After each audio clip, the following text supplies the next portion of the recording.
میں نے جو متعدد مواقع سے آیات مبارکہ آپ کو سنائی کہ ہر جگہ پر چوٹی کی چیز صبر ہے، آخری چیز جو بیان ہوتی ہے وہ صبر ہے۔ سورۃ العصر میں آخری بات وتواصوا بالصبر یا ایھا الذین آمنوا استعینوا بالصبر والصلاۃ، اے ایمان والو مدد حاصل کرو صبر سے اور نماز سے۔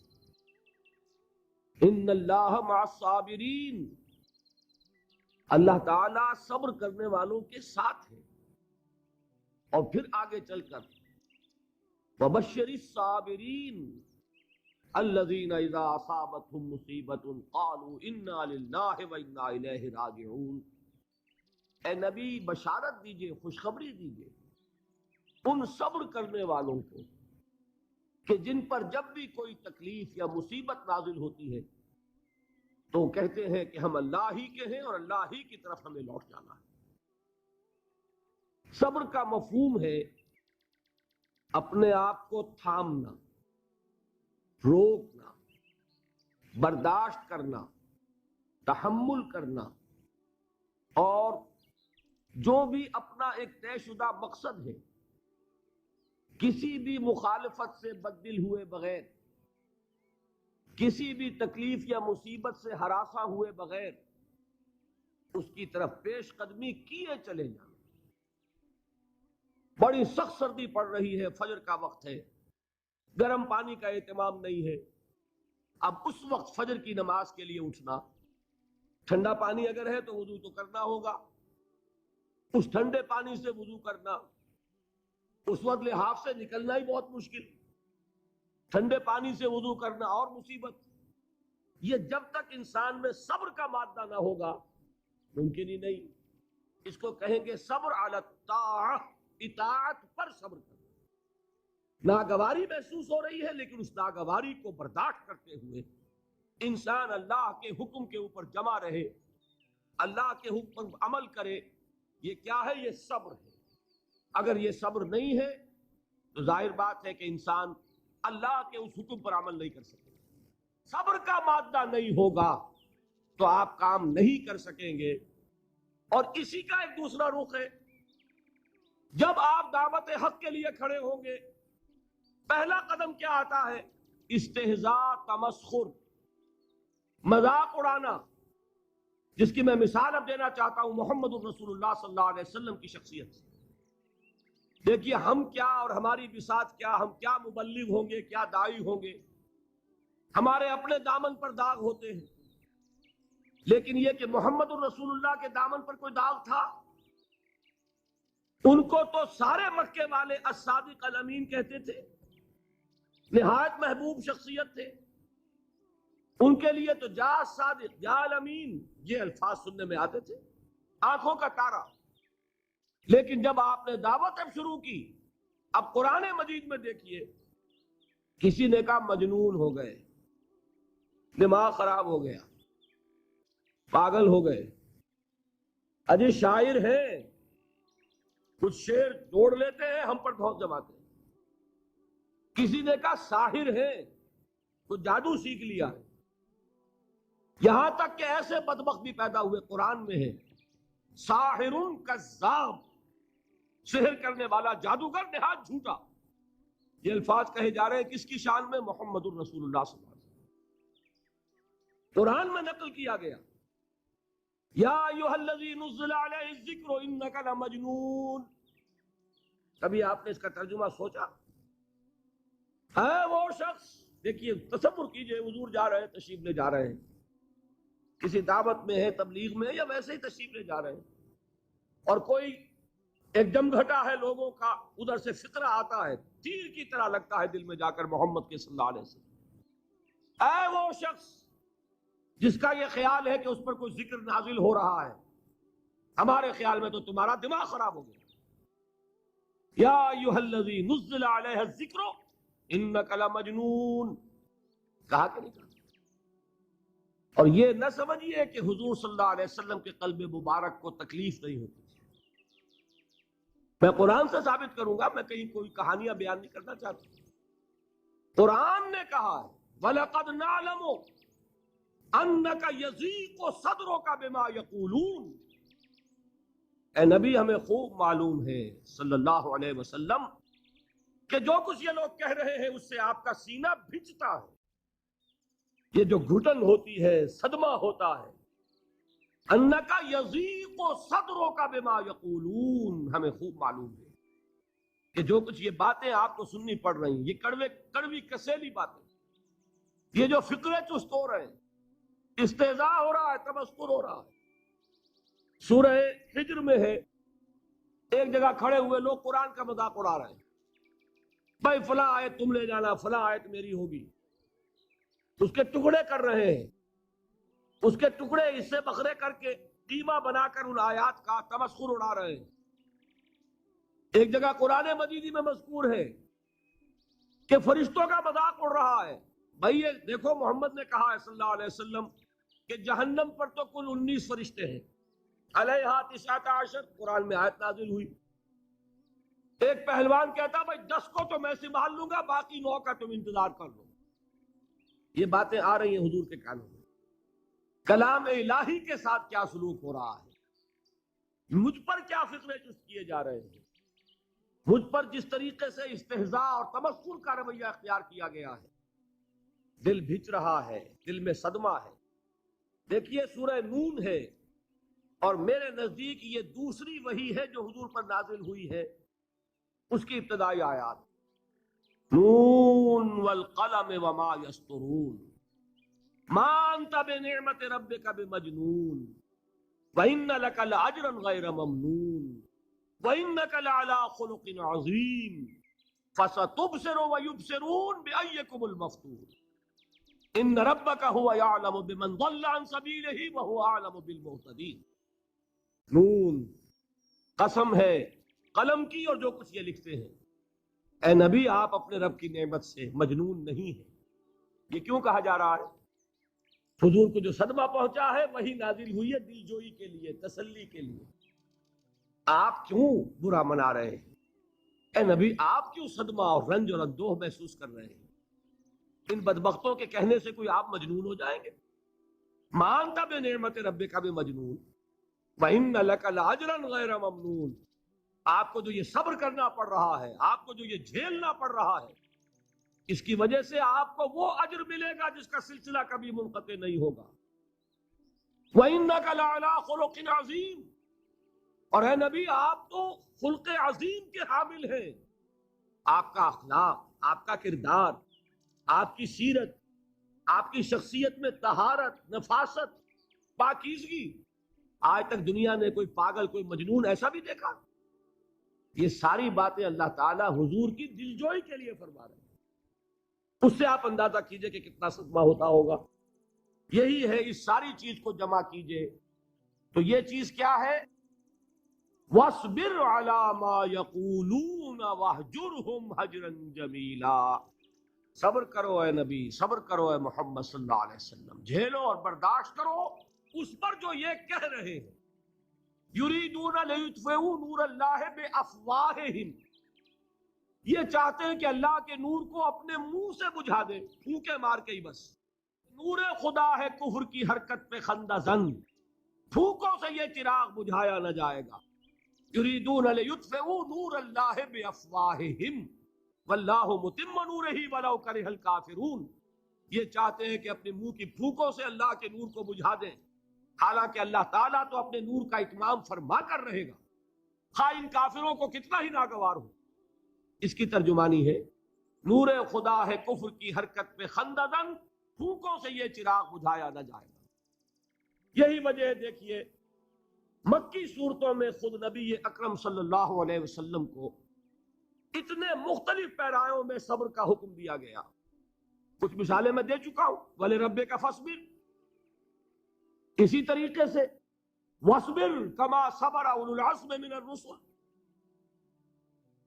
اے نبی صبر کیجئے جیسے کہ صبر کیا ہمارے اولو العزم رسولوں نے۔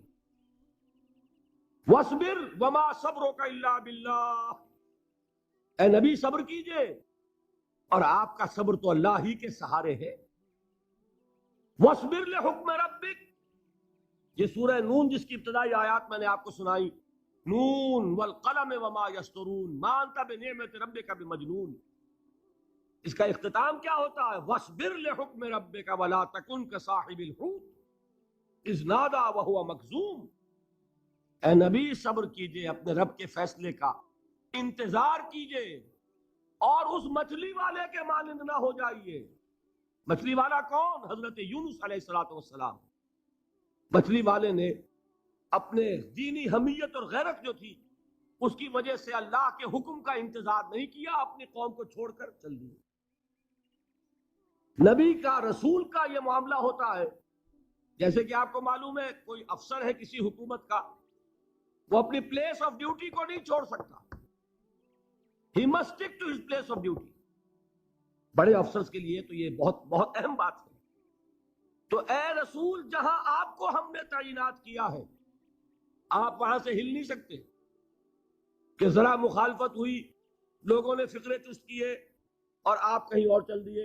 دفعہ ہوئیے، یہ بات نہیں سننا چاہتے، میں کسی اور کو سناؤں گا. ہو سکتا ہے نا؟ ہم تو کرتے ہیں نا یہ، اس لیے کہ ہمیں تو اللہ نے کہیں تعینات تو نہیں کیا نا. اگر ایک جگہ کے لوگ بات نہیں سنتے، چلو بھائی ہم کہیں اور جائیں گے، وہاں بات سنائیں گے. لیکن رسول کا معاملہ ہوتا ہے جو اس کی پلیس آف اپوائنٹمنٹ ہے، he cannot leave his place without the express permission of اللہ سبحانہ و تعالی. آپ نے یہ سنا ہوگا، سیرت کی تقاریر میں پڑھا ہوگا کہ مدینے کی طرف ہجرت کی اجازت حضور نے تمام صحابہ کو دے دی. خود منتظر رہے جب تک کہ اللہ کی طرف سے اجازت نہیں آئی. حضرت ابو بکر پوچھتے رہتے تھے حضور اجازت آ گئی کہ نہیں؟ نہیں ابھی نہیں آئی. حضور اذن آ گیا؟ نہیں آیا. ابھی نہیں آیا. حبشہ کی طرف سب کو بھیج دیا، اجازت دے دی جو جانا چاہے چلا جائے. حضور کی صاحبزادی جو حضرت عثمان کے نکاح میں تھی وہ بھی ہجرت کر رہی، لیکن حضور تو نہیں گئے. رسول نہیں چھوڑ سکتا اپنی جگہ کو. یہاں تک کہ تمام تقریباً صحابہ چلے گئے، حضور رہ گئے، حضرت ابو بکر رہ گئے، حضرت علی رہ گئے. اور حضرت ابو بکر پوچھ رہے ہیں بار بار اجازت آئی یا نہیں؟ نہیں ابھی نہیں آئی. حضرت عائشہ نے واقعہ بیان کیا کہ ایک روز اچانک دوپہر کے وقت ہم نے دیکھا کہ حضور نے اپنے پورے جسم کو ڈھانپا ہوا ہے، چہرے کو بھی کپڑے میں ڈھانکا ہوا ہے اور تشریف لا رہے ہیں. یہ اس میں تعجب کی بات یہ کہ عرب میں آج بھی آپ کو معلوم ہے کہ یہ چیز جو ہے ان کی روایات کے خلاف ہے کہ دوپہر کے وقت کوئی کسی سے ملنے جائے. یہ وقت جو ہے قیلولے کا ہے، آرام کا ہے. تو ٹھیک دوپہر کے وقت تشریف لائے حضور. آپ نے آ کے حضرت ابو بکر سے فرمایا کہ اجازت آ گئی ہے. حضرت ابو بکر نے بہت خوش ہو کر ایک بات کہی، حضور میں نے 2 اونٹنیاں تیار کی ہوئی ہیں. یعنی اب آپ وہ تو سوچتے تھے نا شاباش ملے گی کہ میں نے تیاری کی ہوئی ہے. میں نے 2 اونٹنیوں کو خوب کھلا پلا کے فربا کیا ہوا ہے، بڑی توانا ہے تاکہ ہم تیزی کے ساتھ سفر کر سکیں. حضور نے توقف کیا، فرمایا ہاں ٹھیک ہے، 1 اونٹنی میں استعمال کروں گا لیکن میں اس کی قیمت ادا کروں گا. حضرت ابو بکر کی آنکھوں میں آنسو آ گئے. روتے ہوئے کہا حضور مجھ سے یہ مغایرت، کیا یہ جان اور مال کسی اور کے لیے ہے؟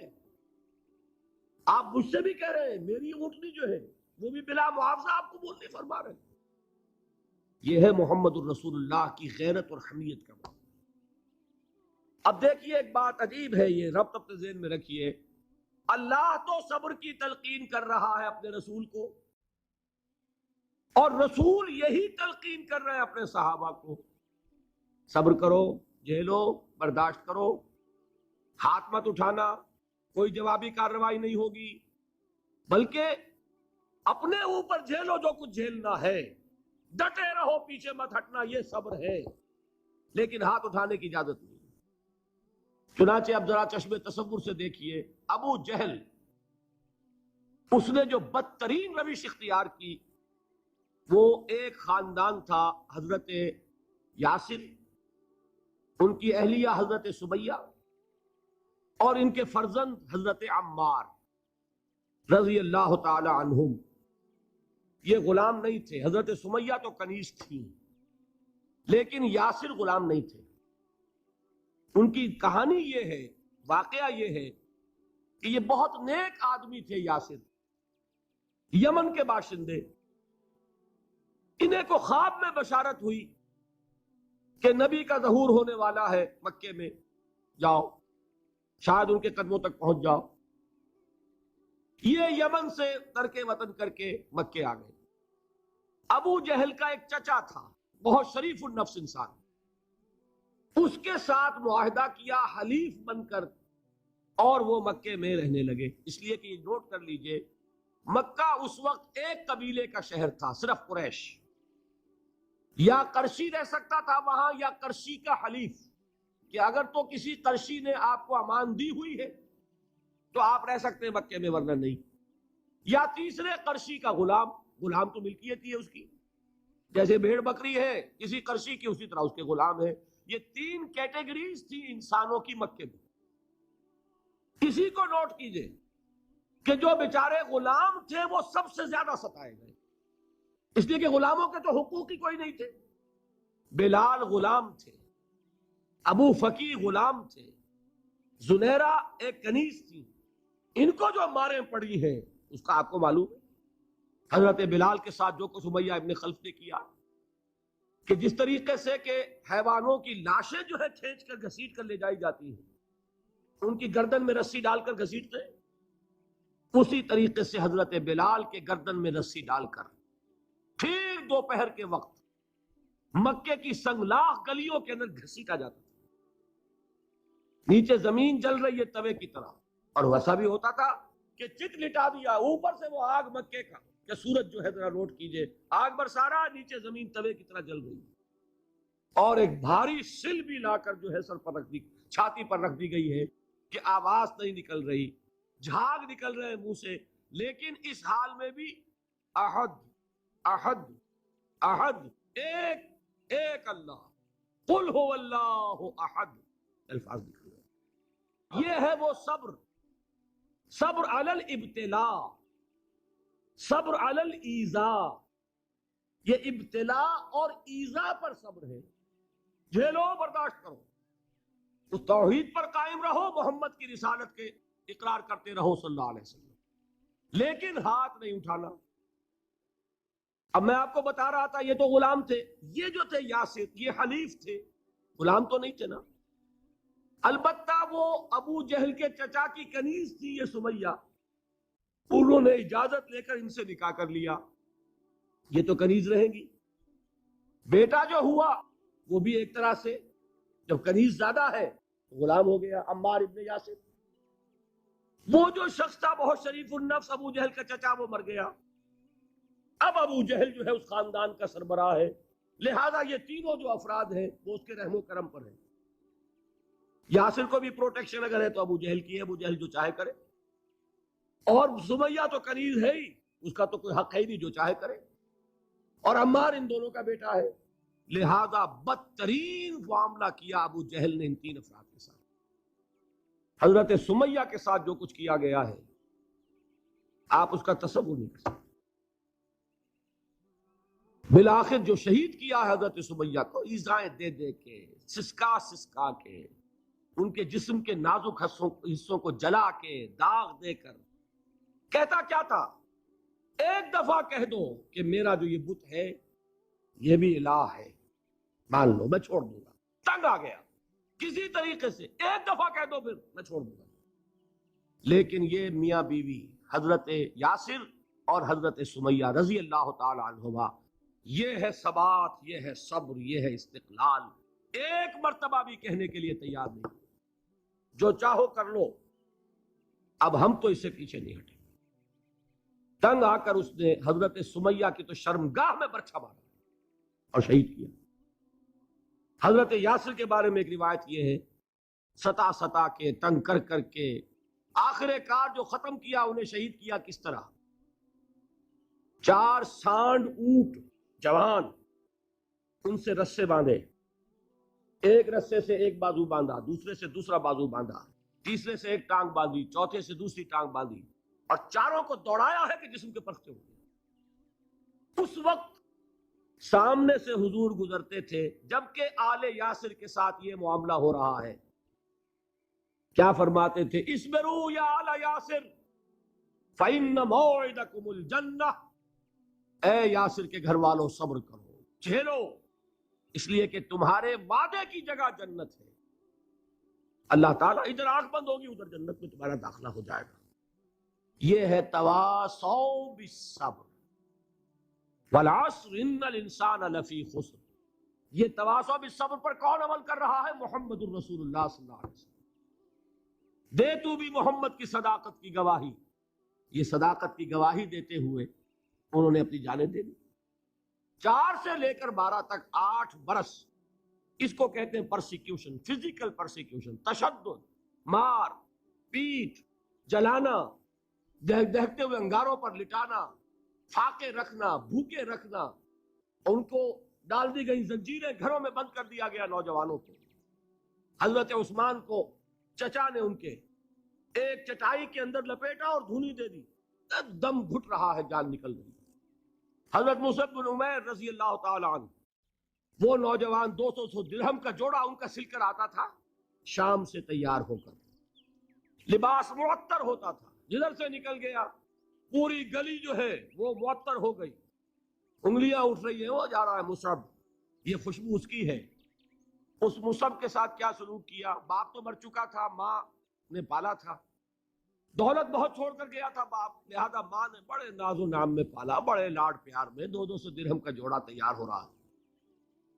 لیکن یہ کہ آپ کو معلوم ہے عرب کے اس معاشرے میں عورت کی کوئی حیثیت نہیں تھی، ماں کا اختیار نہیں تھا. چچا تھا آپ سربراہ خاندان کا. چچا نے کہا مصعب اگر تم نے اپنے باپ کا دین چھوڑ دیا ہے تو باپ کی دولت پر بھی تمہارا کوئی حق نہیں ہے، نکل جاؤ گھر سے.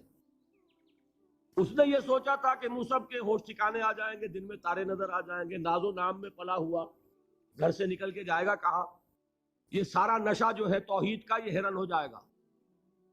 حضرت مصعب کا جواب بالکل برعکس تھا. اچھا ٹھیک ہے چچا جان، میں گھر چھوڑتا ہوں. وہی بات جو کبھی کہی تھی ابراہیم نے. باپ نے کیا کہا تھا؟ واجرنی ملیہ، جاؤ چلے جاؤ، دفع ہو جاؤ میری نگاہوں سے.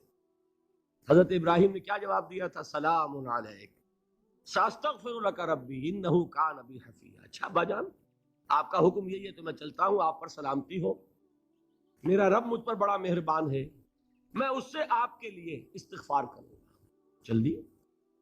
یہی جو ہے حضرت ابراہیمی کی نسل ہے نا قریش.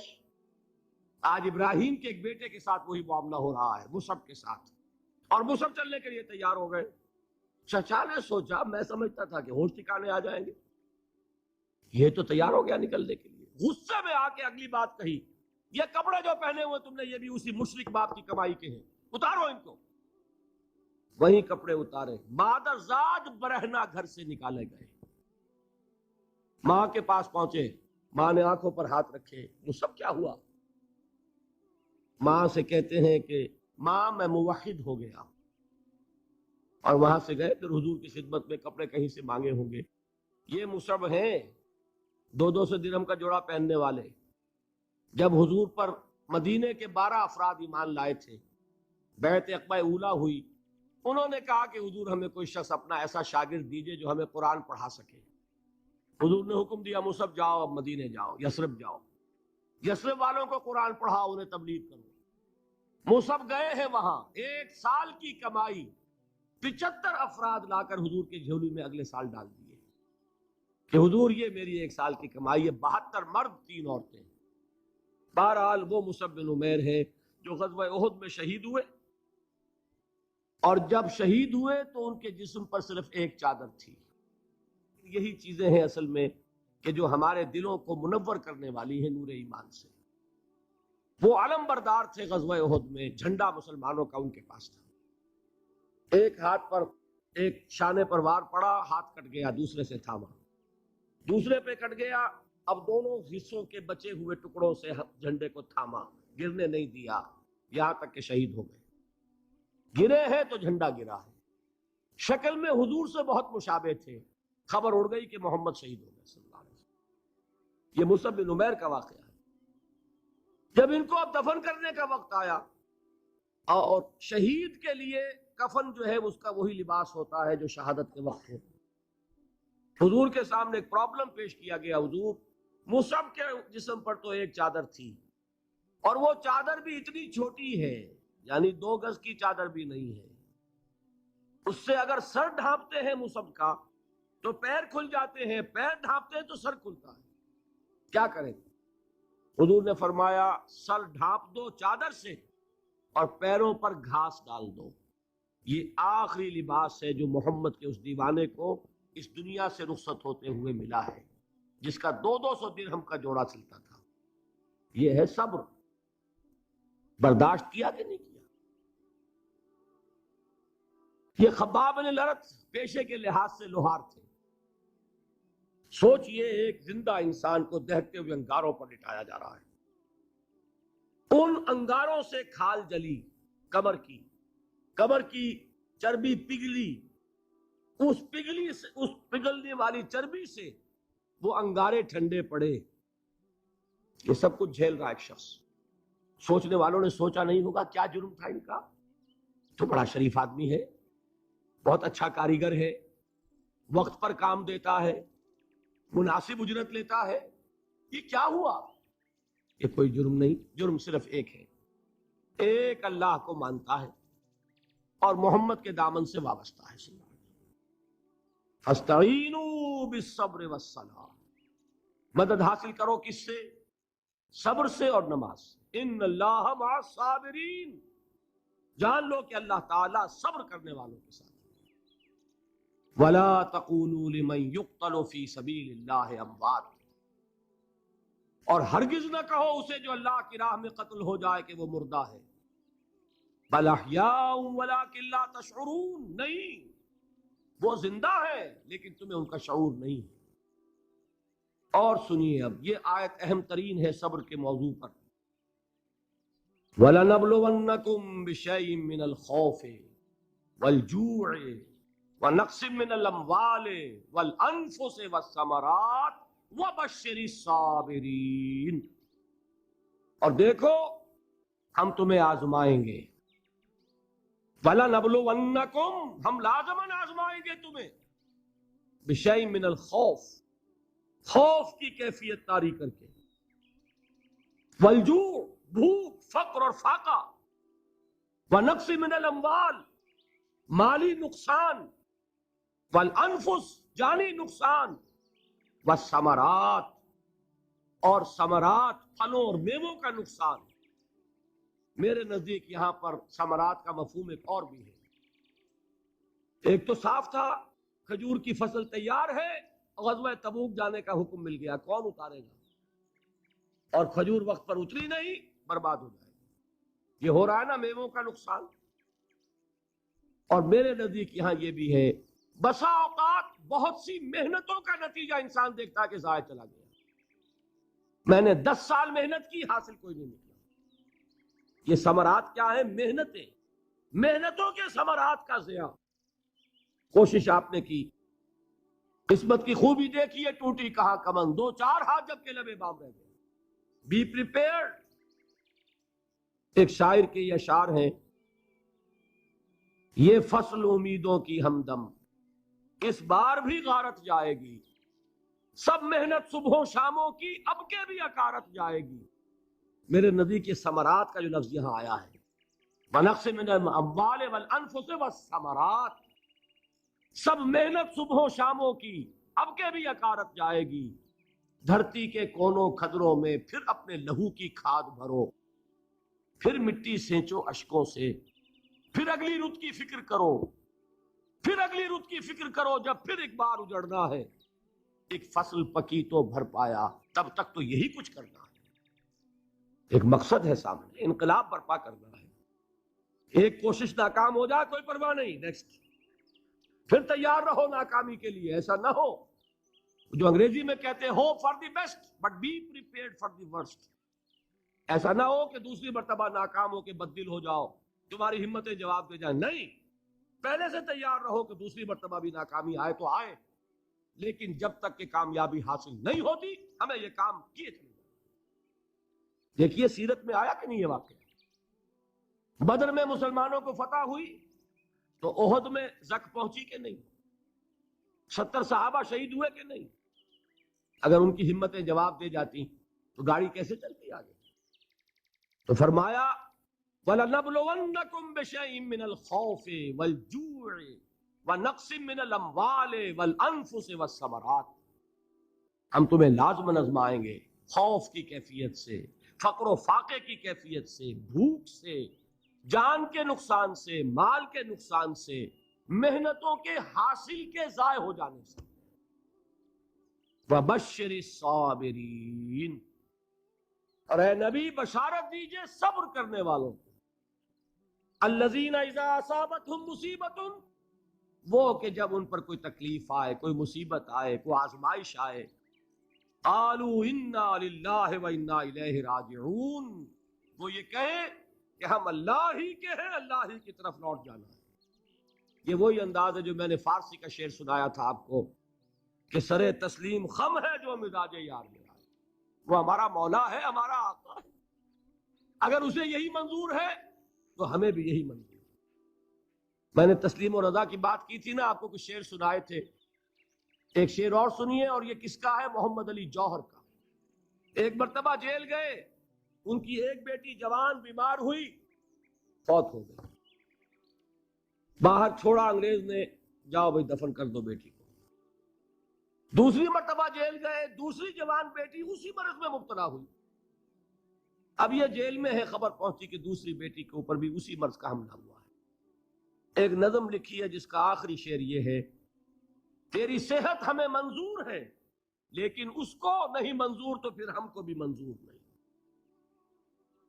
یہ ہے، جب تک یہ کیفیت نہ ہو اس میدان میں آدمی ثابت قدم نہیں رہ سکتا کہ میرے رب کو اگر یہ منظور ہے تو یہی مجھے منظور ہے، اور تیری صحت ہمیں چاہیے تو ضرور لیکن ہمارے رب کو منظور نہیں تو ہمیں بھی منظور۔ راضی برضائے رب۔ وَبَشِّرِ الصَّابِرِينَ الَّذِينَ إِذَا أَصَابَتْهُمْ مُصِيبَةٌ قَالُوا إِنَّا لِلَّهِ وَإِنَّا إِلَيْهِ رَاجِعُونَ، نہ شود نصیب دشمن کے شود ہلاک تیغت، سر دوستہ سلامت کے تو خنجر آزمائی۔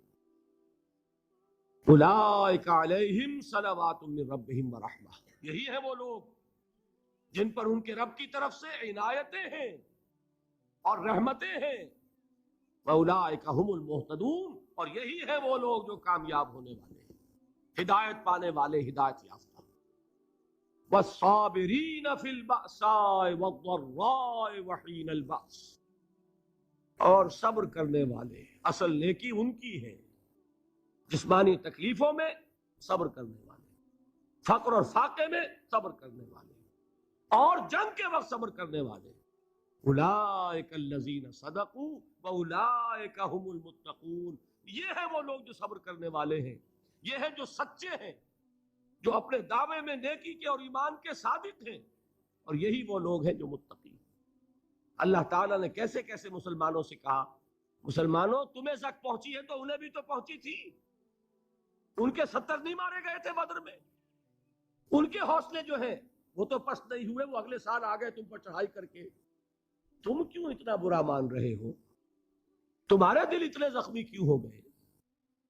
تمہیں تکلیف پہنچتی ہے تو انہیں بھی پہنچتی ہے۔ اپنی غیرت جو ہے ہمیں ذرا اس کا جائزہ لینا چاہیے۔ لوگ باطل نظریات کے لیے کتنی قربانیاں دے رہے ہیں، لوگ باطل چیزوں کے فروغ کے لیے کتنی محنتیں کر رہے ہیں۔ جیسا کہ میں نے ابھی کہا تھا، اسی غیرت کو چیلنج کرنے کے لیے، ذرا آپ کی حمیت دینی کو جوش دلانے کے لیے، قادیانی نوجوان کتنی تعداد میں اپنے آپ کو دین کے لیے وقف کرتا ہے، اور آپ کتنے نوجوان ہیں جو اپنے آپ کو دین کے لیے وقف کر دیں، اور ہوں وہ کھاتے پیتے گھرانوں کے لوگ۔